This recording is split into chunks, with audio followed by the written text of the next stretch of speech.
Alhamdulillah, la haula wa la quwata illa billah, waladzi arsala rasulahu bil huda wa dinil haq liyuzhirahu ala dini kulli wa kafa billahi syahida.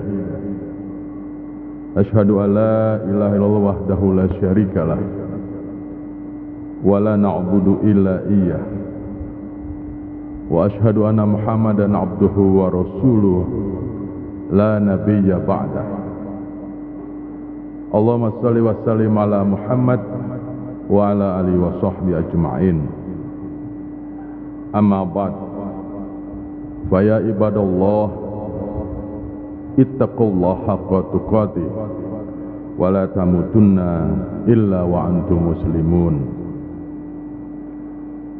Qala ta'ala fil kitabil karim, a'udzu billahi minasyaitonir rajim, bismillahirrahmanirrahim. Fa aqim wajhaka lid-dini hanifa fitratallahi allati fatara an-nasa 'alaiha la tabdila li khalqillah dzalika ad-dinul qayyim walakinna aktsaran nasi la ya'lamun. Shadaqallahu azim.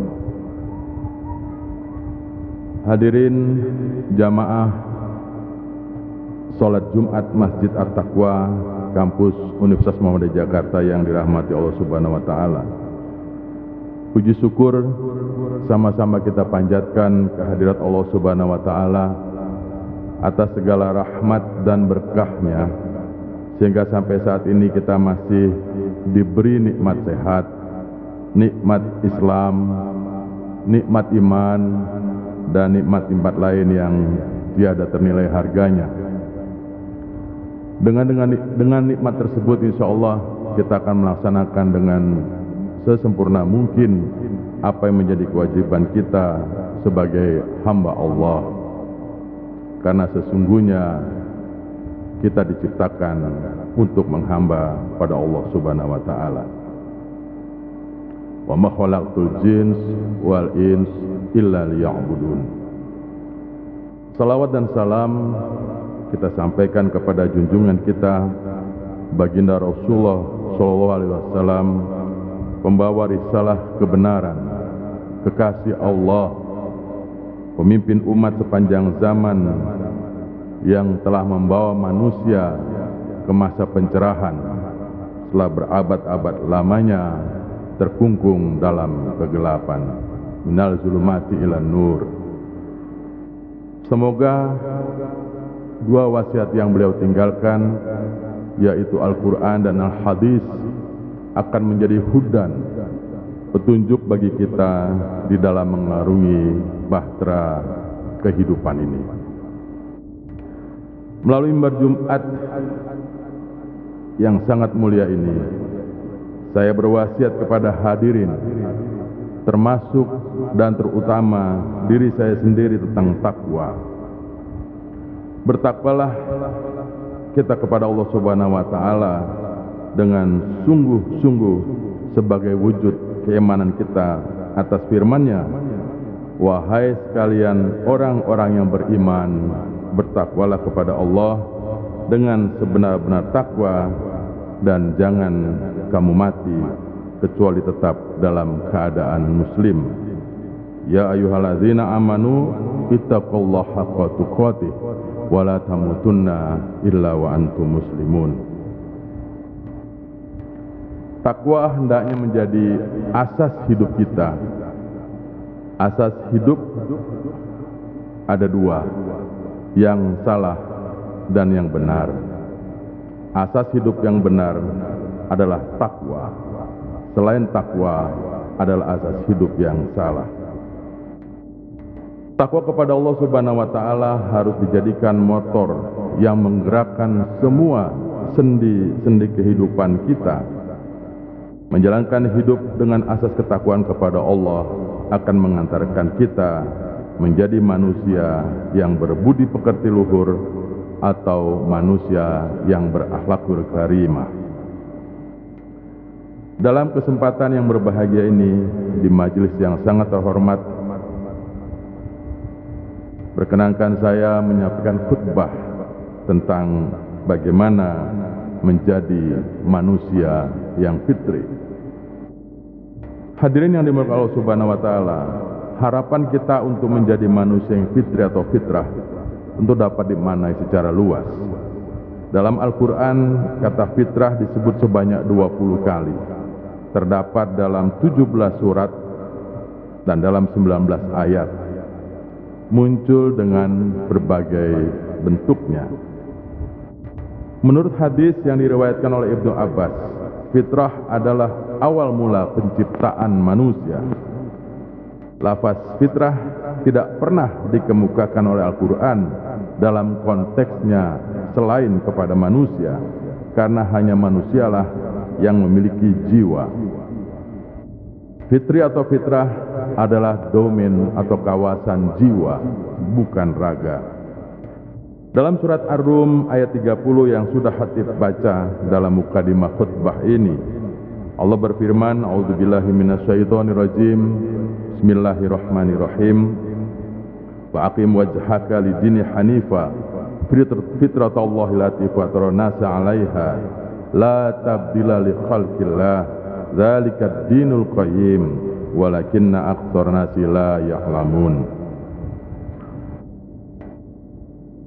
Maka hadapkanlah wajahmu dengan lurus kepada agama Allah. Tetaplah atas fitrah Allah yang telah menciptakan manusia menurut fitrah itu. Tidak ada perubahan pada fitrah Allah. Itulah agama yang lurus, tetapi kebanyakan manusia tidak mengetahui. Hadirin yang dirahmati Allah Subhanahu wa taala, Al-Qurtubi ketika menafsirkan ayat ini menyatakan bahwa fitrah bermakna kesucian, yaitu kesucian jiwa atau kesucian rohani. Kesucian ini maksud di sini adalah tidak mempunyai dosa. Sementara Ibnu Katsir mengartikan fitrah dengan mengakui keesaan Allah atau tauhid. Dalam dua makna inilah Hatib akan menguraikan makna fitri atau fitrah. Pada makna pertama, fitrah dipahami sebagai ketiadaan dosa atau suci jiwa dan rohani. Dalam konsep dasar penciptaan manusia, hal inilah yang membedakan ajaran Islam dengan ajaran agama lainnya. Dalam ajaran Islam, seorang anak manusia terlahir tanpa dosa, bukan proses reinkarnasi, dan tidak menanggung beban kesalahan apapun dari generasi sebelumnya. Diyakini pula jika seorang yang lahir dari rahim seorang muslimah lalu meninggal dunia, maka anak tersebut langsung masuk surga karena masih suci. Sepanjang perjalanan hidupnya, seorang manusia dapat saja berbuat dosa, siapapun dia. Manusia bukan malaikat yang ditakdirkan untuk selalu berbuat baik, tetapi juga bukan syaitan yang selalu berbuat jahat. Manusia diberikan oleh Allah free will atau kebebasan bertindak untuk berbuat baik atau berbuat jahat. Untuk dapat memilih perbuatan baik atau buruk tersebut, Allah Subhanahu wa taala memberikan kita instrumen penting, yaitu akal pikiran. Dengan akal pikiran itu, manusia memiliki kemampuan diskriminatif, yaitu kemampuan membedakan perbuatan yang baik dan perbuatan yang jahat. Selanjutnya, untuk mengetahui manakah jalan yang baik dan mana jalan yang buruk, Allah Subhanahu wa taala memberi manusia petunjuk yang tertuang dalam kitab suci Al-Quran yang tidak ada keraguan di dalamnya. Firman Allah dalam surat Al-Baqarah ayat 2, A'udzubillahi minasyaitonirrajim, Bismillahirrahmanirrahim, Dzalikal kitabu la raiba fihi hudal lil muttaqin. Kitab Al-Quran ini tidak ada keraguan di dalamnya, petunjuk bagi orang yang bertakwa. Hadirin rahimakumullah, melihat realitas kehidupan manusia yang penuh dengan kemungkaran, kejahatan, dan kebiadaban, pertanyaan yang kemudian muncul adalah mengapa manusia sering berbuat jahat, padahal Allah telah memberikan akal budi sebagai alat yang dapat digunakan manusia untuk membedakan perbuatan baik dan buruk. dan Al-Quran telah memberi petunjuk mana perbuatan baik dan mana perbuatan jahat, mana perbuatan luhur dan mana perbuatan yang tercela. Mengapa orang yang mengaku Islam, melaksanakan sholat, berpuasa, bahkan pergi haji berulang-ulang ke tanah suci, tetapi masih melakukan perbuatan buruk dan jahat? Bagaimana pula bisa dijelaskan orang yang taat beribadah, tampak santun, dihormati, tiba-tiba terdengar ia terlibat dalam kasus pembunuhan? Atau kita saksikan pula bagaimana pasangan muda, suami istri, pasangan muda, wanitanya berhijab, tetapi menjadi pelaku pembuat vaksin palsu. Pertanyaan ini dapat diperpanjang dengan kasus-kasus lain, seperti bagaimana kita dapat menjelaskan ada seorang mahasiswa di perguruan tinggi Islam yang membunuh dosennya dengan sangat sadis. Atau anak-anak muda kita secara bergantian tega memperkosa atau membunuh, lalu membunuh seorang gadis belia di bawah umur. Atau seorang guru, dia seorang muslim, kabarnya dia juga taat beribadah, yang sudah memasuki masa pensiun, tega mencabuli anak muridnya yang masih duduk di bangku SD.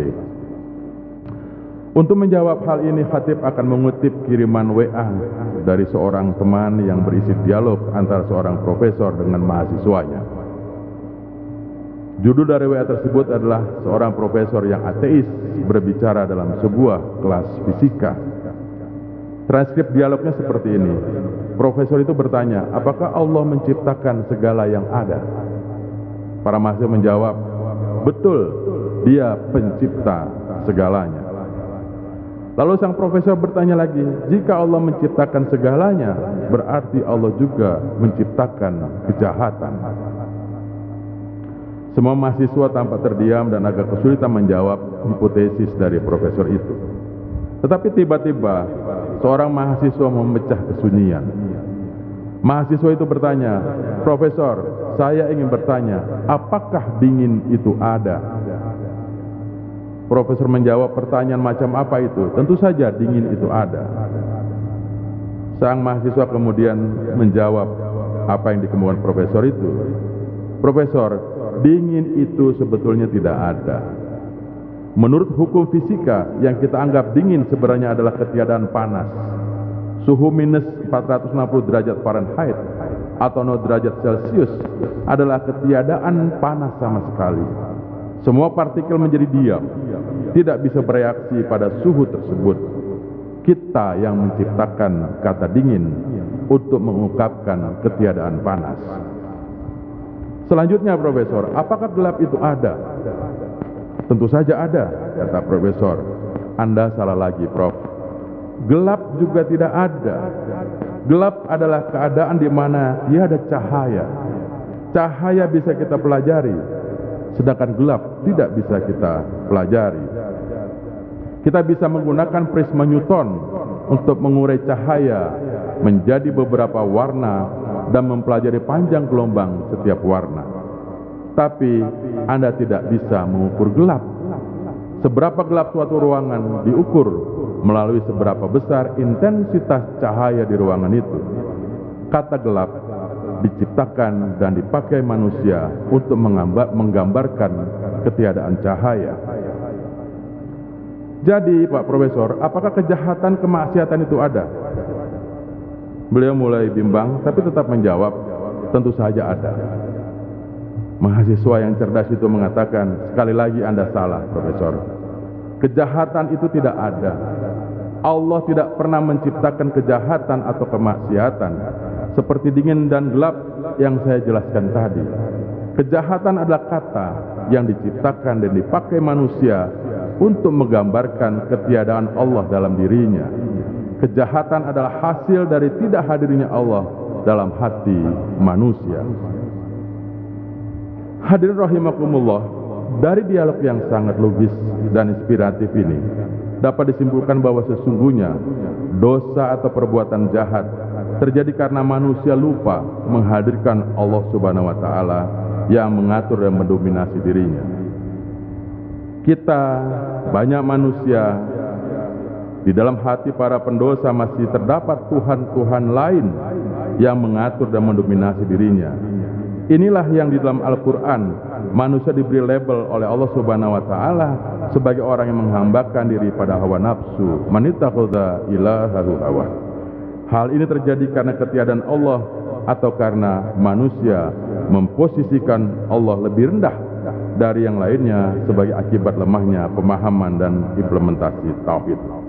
Allah tidak pernah menciptakan keburukan, melainkan ketiadaan Allah dalam diri manusialah yang menyebabkan manusia berbuat jahat dan buruk. Demikian pula Allah tidak pernah menciptakan kemiskinan, melainkan kepongahan dan keserakahan sebagian manusia yang menyebabkan terjadi ketimpangan sosial berupa kemiskinan dan kelaparan. Hadirin rahimakumullah, demikian khutbah singkat ini. Mudah-mudahan kita dapat memposisikan Allah dalam segenap kehidupan kita, sehingga kita betul-betul bisa membedakan mana yang terang, mana yang gelap.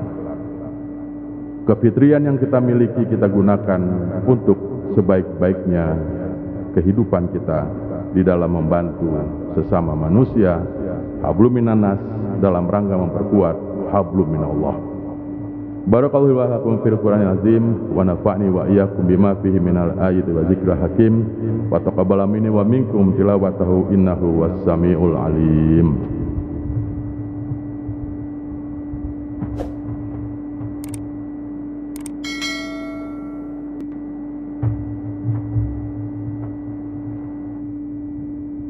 Alhamdulillahirabbil alamin wassalatu wassalamu ala asrofil anbiya'i wal mursalin wa ala alihi wa sahbihi ajma'in. Innallaha wa malaikatahu yusholluna 'alan nabi ya ayyuhalladzina amanu shollu 'alaihi wa sallimu taslima. Hadirin rahimakumullah, di khutbah kedua ini khatib sekali lagi mengajak hadirin semua, utamanya diri khatib sendiri, marilah kita tingkatkan takwa kita dengan menjalankan semua yang diperintah Allah Subhanahu wa Ta'ala dan menjauhi segala larangannya. Kita beramal kebaikan sebanyak-banyaknya. Di masa pandemi yang luar biasa ini, mari terus kita tingkatkan iman kita kepada Allah Subhanahu wa Ta'ala. Kita jalani hidup bersama COVID-19 dengan tenang, melalui ikhtiar kesehatan agar imun kita menjadi lebih kuat. Dengan iman dan imun yang kuat, insya Allah masa-masa sulit ini dapat kita lalui dan akan segera berakhir. Di Jakarta kabarnya hari ini sudah tiada lagi sholat Jumat. Tentu saja ini menyedihkan. Tetapi andaikan di Tangerang Selatan kemudian ikhtiar kesehatan dilakukan sama dengan di Jakarta, maka saya kira semua harus kita lakukan demi kedekatan kita kepada Allah. Pribadi inginnya sholat Jumat dilaksanakan terus, karena itulah tempat untuk kita berkomunikasi dengan Allah Subhanahu wa Ta'ala. Tetapi kadang dengan ilmu yang terbatas, kita harus mengikuti apa yang menjadi keputusan pemerintah, dan Muhammadiyah sangat bersungguh-sungguh dalam menghadapi COVID-19 ini.